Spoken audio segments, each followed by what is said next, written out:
বোন ভয়টা লাগে রে, ওই তো কয়টা গেছে।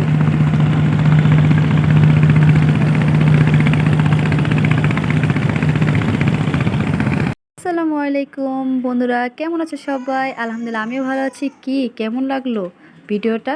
হ্যাঁ, খুবই ভয়ঙ্কর না? আমার তো খুবই ভয় লাগতেছে, কারণ আমরা নদীর মাঝপথে আছি। নৌকাটা তো হেলতেছে হেলতেছে, আমার খুবই ভয় লাগতেছে। তারপর কি করব, দুই বোন একটু ভিডিও করলাম। দেখেন কার কাছে কেমন লাগে, দেখছেন নদীর পানিগুলা? অবশ্যই কমেন্ট করে জানাবেন কার কাছে কেমন লাগলো। কেউ